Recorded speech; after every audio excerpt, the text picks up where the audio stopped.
Arthur Lira, presidente da Câmara, disse que o Brasil precisa de uma lei que proteja ex-presidentes. A declaração foi uma referência às acusações feitas a Jair Bolsonaro no caso das joias, abre aspas. A gente tem de ter uma legislação que não proteja nada de errado, mas que dê uma certa qualidade de vida para qualquer ex-presidente quando deixa a presidência da República. É assim nos Estados Unidos e nos países mais civilizados, fecha aspas. Simone Tebet, ministra do Planejamento, disse que o cerco se fechou contra Jair Bolsonaro. Ela defendeu a apreensão do passaporte do ex-presidente para evitar que ele fuja do Brasil. Graças ao trabalho da operação da Polícia Federal e dos depoimentos dados na CPI dos atos golpistas nesta semana, nós podemos dizer que o cerco se fechou contra o ex-presidente da República.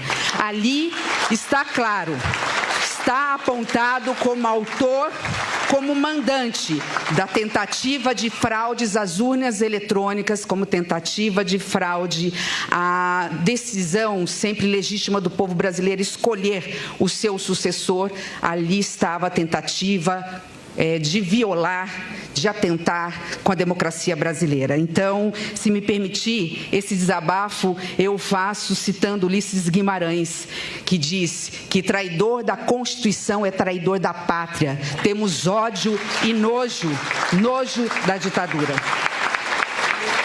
E aí, digo eu, que a eles o rigor da lei e não... Augusto? Tem muita autoridade para tratar de urnas eletrônicas, né? Apareceu no nosso programa essa semana dizendo que não confia.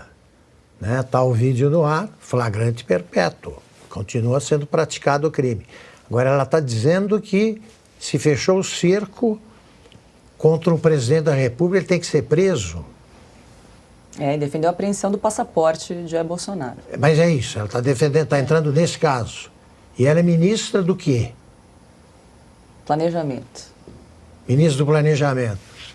Seguinte, você vê um vídeo desse, uma cena dessas, com a Simone Tebet falando, com o pessoal aplaudindo. E você localiza entre os que aplaudem o Geraldo Alckmin. Estou enganado, não? É ele. É ele. Que voltou a cena do crime, né, dos crimes praticados pelo governo ao qual ele aderiu. Agora ele voltou junto. Então ele está lá também, tem muita autoridade. Essa turma deveria... É outra coisa que eu estranho. Antes os políticos eram mais cuidadosos. Eles não ficavam tão próximos, nem por palavras, eles se aproximavam de assuntos aí que não são convenientes. Né? Agora você pega uma turma dessas, que na imagem gloriosa do Nelson Rodrigues, se você gritar, olha o rapa, não sobra um na sala, saem todos em desabalada carreira. Eles não só falam de polícia, delegacia, prisão, como querem que prenda o outro. O cerco se fecha e tem que fazer isso. Se o cerco estivesse fechado sobre bandido aqui, não teria essa reunião. Não teria essa reunião, eles não estariam ocupando os cargos que ocupam. Agora, a Simone Tebet tem tanta autoridade para falar sobre esses assuntos que ela está no meio de uma quadrilha, né, faz parte de uma quadrilha e acha que são os heróis da pátria, né? Inimigos da pátria são os outros, portanto, ela faz parte do grupo dos defensores da pátria, essa turma com que ela anda. Pode dar voz de prisão que eles erguem o braço ali sem muita conversa. Pois é, Augusto, tem mais gente que se uniu aí ao coro da Simone Tebet, porque parlamentares do PSOL também fizeram coro às declarações da ministra. Representantes do partido na Câmara protocolaram nesta sexta-feira um pedido ao STF para que Bolsonaro seja proibido de deixar o país. A ação defende a retenção do passaporte. Ana. Olha, Simone Tebet, depois que ela se tornou uma figura, quer dizer, se tornou mais ainda nesse governo, inútil, né? Uma ministra inútil. Primeiro que é inútil porque ela mesmo disse, né? Eu não me importo de ser a segunda voz na dupla sertaneja, né? É aquela mulher empoderada, para usar o termo que eles gostam tanto, mas não, né? Porque ela não tem poder, ela não tem... A opinião dela não é respeitada, as decisões do Lula, do Haddad, de qualquer um, elas são tomadas sem o menor consentimento ou sequer pedido de opinião da Simone Tebet. Simone Tebet é uma vergonha como política, né? Ela disse que não aceitaria cargo algum no governo, de um possível governo Lula, porque o PT é o partido mais corrupto da nossa história. Isso ali, né, ainda no primeiro turno, que ela achou que ela seria a terceira via, e teve um número de votos aí, uma eleição vergonhosa, né, um número vergonhoso. Depois eu diria que ela é uma vergonha como mulher, porque não me representa no parlamento, porque ela, durante a CPI da Covid, viu mulheres honrosas, respeitadas, médicas que dedicaram e dedicam suas vidas aos seus pacientes, à medicina séria e não ativista, como a doutora Mayra Pinheiro, doutora Nise Yamaguchi, foram brutalmente desrespeitadas por homens na CPI da Covid, Omar Aziz, Renan Calheiros, Alcolumbre, e Simone Tebet permaneceu em silêncio, deixou aquilo, né? Mas quando ela precisa puxar a carta, mais mulheres aqui, mais mulheres ali, ela ficou em silêncio, a senadora Leila Barros ficou em silêncio, várias mulheres que estão agora do lado deste governo, que elas já chamaram de corrupto no passado, permaneceram em silêncio. Traidor ou traidora da pátria é quem não segue a Constituição, é quem desobedece, quem ignora o seu juramento de proteger as leis do país, de respeitar a Constituição, o Senado, a Câmara, as instituições do Brasil. E Simone Tebet também disse, né, não custa a gente lembrar, que os caciques do próprio partido dela todos estavam metidos com esquemas de corrupção que levavam até o Lula, até o PT. E hoje a Simone aí sentadinha no sofá, no escurinho do cinema, com o partido que ela já chamou de o mais corrupto da nossa história. Pois é, e veículos de imprensa recorreram aos institutos de pesquisa para mostrar que há uma suposta defesa pública da prisão de Jair Bolsonaro. O resultado do levantamento da Genial Quest mostrou que 43% discordam da pena de prisão, 41% concordam com a prisão e 16% não sabem ou não quiseram responder. Alexandre, quero te ouvir também em relação a essa declaração da ministra do Planejamento, Simone Tebet, né, fez um discurso forte, inflamado, chamando aí de traidor da pátria, mas também queria a tua análise em relação à publicação que fez o presidente da Câmara, Arthur Lira, dizendo que o Brasil precisa de uma lei que proteja ex-presidentes. Bom, em primeiro lugar, traidor da pátria, né? Quem é traidor da pátria? É aquele que trai a Constituição. E o que é trair a Constituição? É simplesmente não cumprir a Constituição? Não, isso não é traição. Traição é se a pessoa for o guardião da Constituição. E não cumprir, aí ele está traindo. Não? Eu não sei se esse é o caso. Bolsonaro jurou cumprir a Constituição, os militares juram cumprir a Constituição, cada cidadão brasileiro deveria jurar cumprir a Constituição. Não?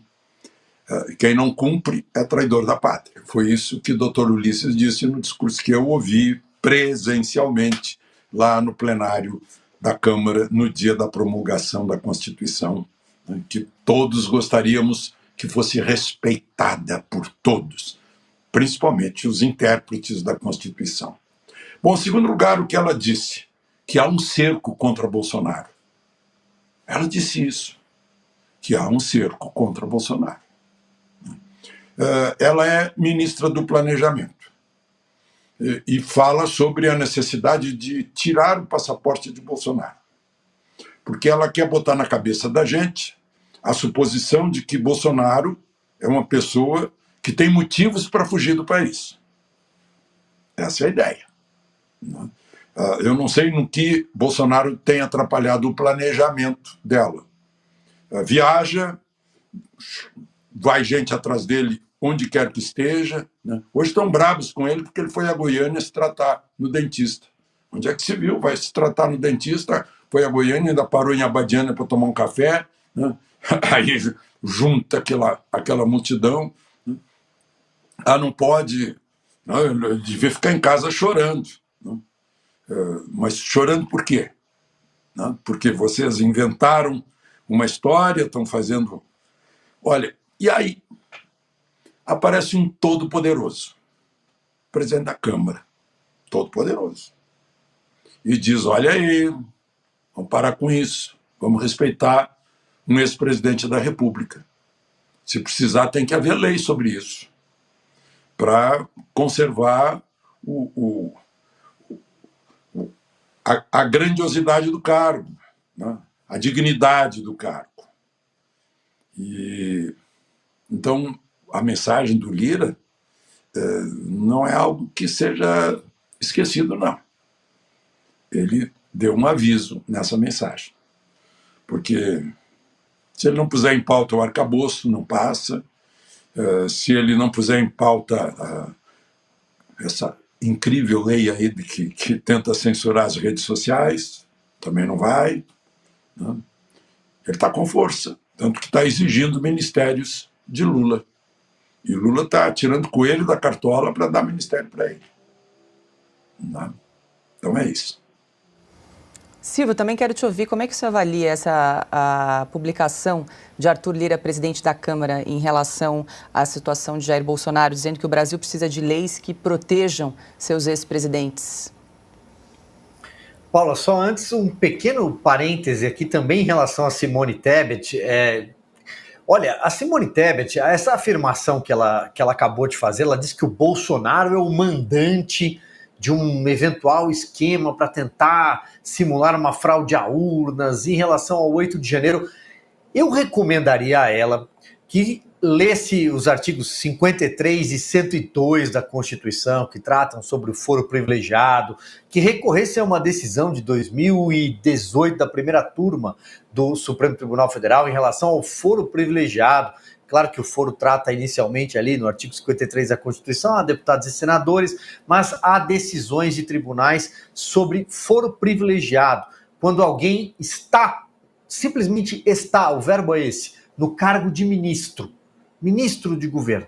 Eu gostaria que ela repetisse o que ela disse fora dessa cadeira, em algum momento, para ver que tipo de amparo ela teria, ou do contrário, ela seria imputada em crimes. Ela acusou o presidente Jair Bolsonaro de crimes, sem ter uma única prova à mão, a menos que ela tenha alguma informação do hacker da Lava Jato que o Brasil ainda não tem, e assistimos esse teatro nesta semana. Em relação ao presidente Arthur Lira, acho que o Alexandre toca aí em todos os pontos. O Arthur Lira me parece ser, a impressão que eu tenho, um pouco daquele animal político criado ali no Legislativo, que conhece todos os caminhos do Salão Verde, tem uma ampla gama de deputados à mão, sabe conversar, sabe negociar, e com isso ele consegue ter uma massa, né? Consegue ter um grupo grande.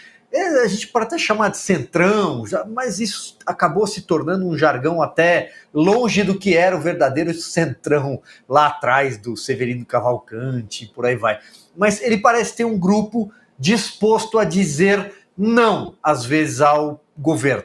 Não ao presidente Lula, ao Fernando Haddad, especialmente. E aí, de alguma forma, goste-se ou não, você tem uma equivalência entre os poderes nessa praça dos três poderes que parece totalmente desajustada há algum tempo.